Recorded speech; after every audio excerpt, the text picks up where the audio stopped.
Welcome back to another FPL video. Today we're talking about the best free hit team for Game Week 5.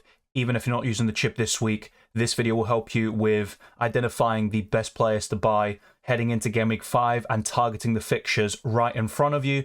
And of course, there is the best wildcard video already on the channel, transfer tips video, and in the coming days, you'll have the team selection video for FPL, the deadline stream, and also more UCL fantasy content, including a latest draft video and the final team selection for that. And also next Tuesday should be a big one, the Champions League deadline stream, the first one of the season. So I'd encourage you to follow me on all the social media platforms, Twitter, Instagram, the Discord server. Consider becoming a Patreon or channel member. All the links on the description below, and thank you very much for your support. But without further ado, let's jump straight into this video. I don't necessarily trust Fulham or Nottingham Forest defensively, but the fixtures they have in Game Week 5 are very impressive. Leno faces Luton Town at home, whilst Turner hosts Burnley at home. And whilst Turner's long-term position as the #1 goalkeeper is in jeopardy with Lacodimos joining the club, I still think he'll start in Game Week 5 and also in the weeks to come, but it could be an issue afterwards. But I would probably go for Leno as the starting goalkeeper, and I'll talk about the starting 11 later on in this video using FPL.team. But it's a really close call between Turner and Leno. In terms of the algorithms, I think Turner has 3.9 expected points and Leno has 4.1 according to FPL.team. And in terms of FPL points amongst goalkeepers, Leno is third. Only Vicario and Areola have scored more points so far this season, and Leno has amassed plenty of save points, especially against Arsenal and Everton. None against Man City, but overall he is a good goalkeeper. He has gone up in price over the last few days to 4.6 million, but he's still affordable, and Turner is only 4 million as well. So it's a very cheap and affordable combination of goalkeepers, and you only need one to start, of course. And I think Leno and Turner are good enough options on the free hit and also for free transfers. Ideally, you'd go for Saliba amongst Arsenal defenders, but in order for this team to be affordable for most people watching, I have gone for the cheaper alternative in Gabriel, who got his first start of the season against Manchester United and even got his first Brazil start against Bolivia, and he played very well in both games. And he had a bit of a knock, he came off injured, but he should be fine. He'll probably play against Peru later on tonight, and I think he's going to keep his place in the Arsenal team. I've been saying this every single week. I expect him to start, and it only took until Game Week 4 for that to finally ring true. But Gabriel at 4.8 million is a bargain so long as he stays in the side. He might not be the safest option long term, which sounds crazy to say because last season he was the most nailed on Arsenal player. But with Arsenal having more options at their disposal, more versatile players, they are maybe subject to some rotation from time to time, and Gabriel is one of those players. If Zinchenko's not in the side, then Gabriel could be one of the sacrificial lambs in order for Arsenal to gain control in the midfield. I don't necessarily agree with it, but Gabriel has been a frustrating asset so far this season. But if he gets a consistent run of starts, he's got a really good eye for goal for a defender. He scored the most goals of any defender in the last couple of seasons, and he's facing Everton away, and Arsenal lost their last time out, but they also kept a clean sheet at home against Everton. A bit fortuitous, I'd have to say, to keep one, but Gabriel has a good chance on paper. And you can go for Saliba or Akanji if you've got a bit more money left in the bank. But let's move on to the other defenders, including Matty Cash, who scored a brace against Burnley in Game Week 3, and he's playing really high up in this advanced role as a right midfielder in a 3-5-2 formation, and he is one of the most attractive options at that price point at the moment, and the fixtures long term are very good. Crystal Palace at home isn't easy by any stretch of the imagination, but in the last home meeting Aston Villa beat them 1-0 and Matty Cash delivered a really good performance. So bonus points is possible, maybe an attack and return, but a clean sheet is also not out of the cards, and I think Matty Cash is a really good long-term solution. I talked about him in the best wildcard video, but I'd also consider him on a free hit if I'm assembling the best team possible for Game Week 5. As for a doggy, you might argue that Pedro Porro is slightly better for a 1-week punt, and if you've got the money left in the bank, once again, I'd encourage you to maybe make that switch. More people are looking at a doggy, but Pedro Porro has more explosive potential. But long term, for sure, if I had to pick one between Pedro Porro and a doggy, it would be a doggy. But as a 1-week punt, it's a bit different, and you could make a case for going for the Spaniard. But the reason why I'm going for a doggy is simply for budget, and I also think he's very good for bonus points, and he's got decent assist threat. And as for the other two defenders, they're going to be sitting on the bench most likely, but Gusto is a very good option at 4.2 million. Facing Bournemouth away, I'm not expecting Chelsea to keep a clean sheet, but he could be a very solid option first on your bench. And as for Bell, he's facing Fulham, not the worst fixture in the world, but I would expect Fulham to win the game and definitely to at least score. So Bell is really just there to make up the numbers, but he's not the worst option if you're looking for a 4 million defender. So that's the back five. Let me know your thoughts down in the comment section below. But overall, I think it's looking pretty solid. Things get very interesting when we talk about the midfield. There are some notable absentees such as Bukayo Saka, Martin Odegaard, Bruno Fernandes, Marcus Rashford, Raheem Sterling. Even prime midfielders can make a case for entering this team. But I've gone for Martinelli once again for budget, and one of the key reasons why a few picks have maybe prioritised the cheaper options is because of Mohamed Salah. Having him and Erling Haaland can cause an imbalance in your squad, and it makes it difficult to get your ideal picks in other positions. So you could make a case for going without Salah, going for Fernandes, and then going for Saka or Odegaard instead of Martinelli, Pedro Porro instead of Udogie, and maybe Saliba instead of Gabriel. You know, a few situations like that do arise across this team, but I would go for Mohamed Salah, and I'll be explaining that very shortly. As for Gabriel Martinelli, he has a good record against Everton. Whilst it's not as great as Martin Odegaard, who has 3 goals in 5 games against the Toffees, Martinelli has 3 goals and 1 assist in 7 Premier League games against Everton, but he's never scored or assisted at Goodison Park, and that is definitely worth mentioning.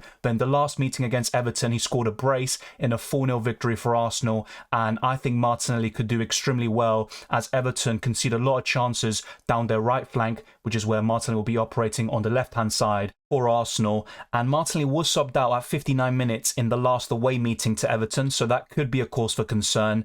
And you've got Trossard knocking on the door, but I still think Martinelli will start the vast majority of games, and I'd only be really concerned once the Champions League is fully underway. At this moment in time, I don't expect Arsenal to rotate, and I think Martinelli will start and deliver against Everton. As for the other midfielders, Diaby hasn't scored a home goal so far for Aston Villa. All of his returns have come away from home against Burnley and Newcastle, but he has been very impressive so far this season. Good underlying numbers for creativity and goal scoring, and he's maybe not the best pick on paper facing Crystal Palace at home. And if you've got extra funds, maybe Raheem Sterling away to Bournemouth is slightly better, but I still think Diaby for his price point and below is the best midfielder this week, and I'd highly recommend him even in the long term. I talked about in the transfer tips video, and also the best wildcard team. I think he definitely deserves an honourable mention at the very least. And this is where things get even better. We're going for a double up in Spurs attack with Heung-min Son and James Maddison, and Son has a particularly good record against Sheffield United with 2 goals and 3 assists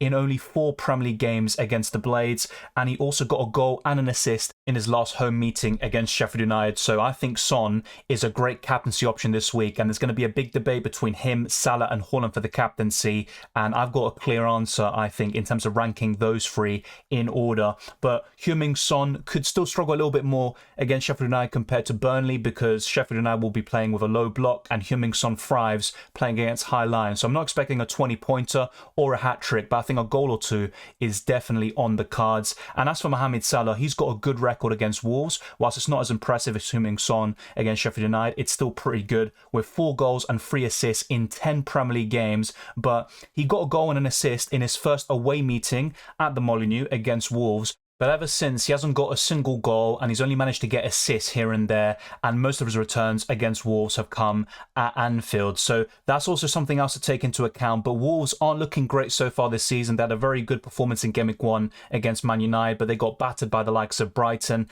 and I'm still not too sure about them against Liverpool. I think the Reds will have a clear advantage in this matchup. But Mohamed Salah is so consistent. He's currently on one of his best ever FPL streaks, getting a goal or assist in so many consecutive games. I believe it's now up to 10. So Mohamed Salah is as consistent as ever, and I think he is definitely worth that price tag on a free hit in Game Week 5. But it does mean you have to make sacrifices elsewhere, and if you're not prepared to make those sacrifices, then maybe consider going for another player entirely in this free hit team, such as Bruno Fernandes, who has a great record against Brighton and Hove Albion. As for James Maddison, I just think he's such a consistent option for the bonus points, the creativity. He can score goals, and his set piece delivery is absolutely fantastic. He can even score free kicks himself directly. So I think James Maddison and Heung-min Son as a double up offensively is the way to go this week, and Spurs have the best fixture on paper amongst all the top teams in Game Week 5. If I had to pick one of Maddison or Son, I'd pick Son for this week,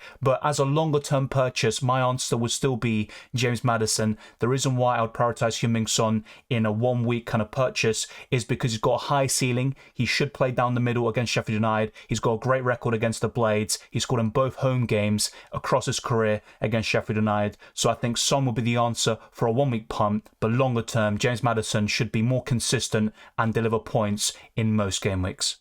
Erling Haaland's another top quality asset with a great record against his upcoming opponent. He's got 3 goals in 2 games against West Ham United, including a brace on his Premier League debut in Game Week 1 last season, and he also scored in the home meeting, a 3-0 victory for Man City back in May, and I would definitely favour Man City in that matchup. It might be a bit more difficult than the previous 2 meetings, but I'd still give them the victory, and I think Erling Haaland will be involved. As for Awoniyi, he has a fantastic record dating back to last season, and I just think he's been thoroughly impressive, returning in most games across that time period. He's also got goals against top quality opposition. He scored against Liverpool last season. He scored against Arsenal in back-to-back matches, Manchester United, Chelsea on 2 occasions. At least he got an assist this season and also got a goal at Stamford Bridge last time out. So I think Awoniyi is a good asset for his price point.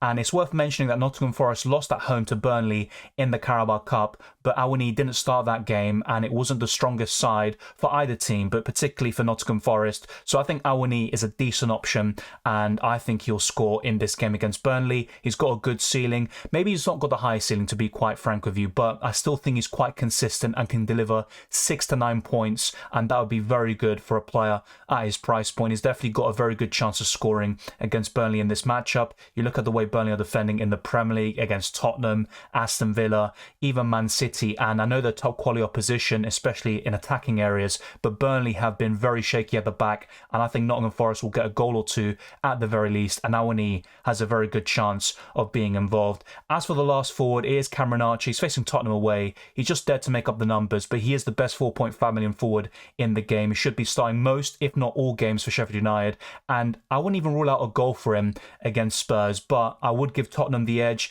They still have a good chance of a clean sheet on paper, so Cameron Archer will basically be there to sit on your bench and facilitate those premiums such as Mohamed Salah and Erling Haaland.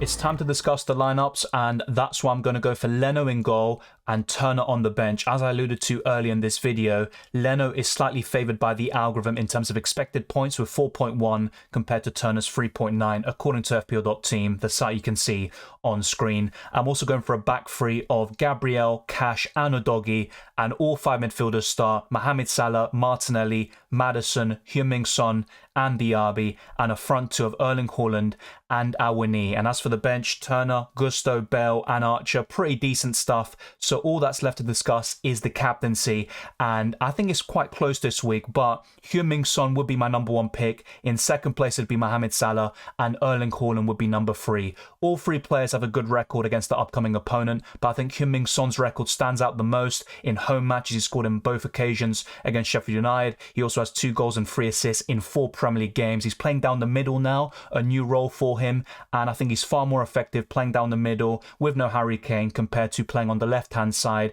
where he doesn't really beat his man as he used to and doesn't get into those strong positions as he does when he's playing as the number 9. And I also think Solomon right in behind him with Kulusevski and Maddison provide creativity for the South Koreans. So I think Heung-min Son will be my pick for the captaincy, but it's still quite close between him and Mohamed Salah, because I've been thoroughly impressed by Liverpool and Salah, and I think they'll score 2 or 3 against Wolverhampton Wanderers. So I think Liverpool is definitely worth mentioning. Having at least one of their attackers on a free hit is a recommendation I'd make, whether it's Darwin Nunez up front, Luis Diaz or Mohamed Salah, and I still think the Egyptian is number 1, but it's all about the budget and what you can do whilst having Mohamed Salah. If it does limit you in other areas, then I would consider going without him even on the free hit, but particularly if you're looking at a long-term team and making transfers, because with Mohamed Salah, the only real justification for having him is if you're considering captaining him, and in this case on a free hit, I think it's a bit different, but you'd still want to be very careful about not jeopardising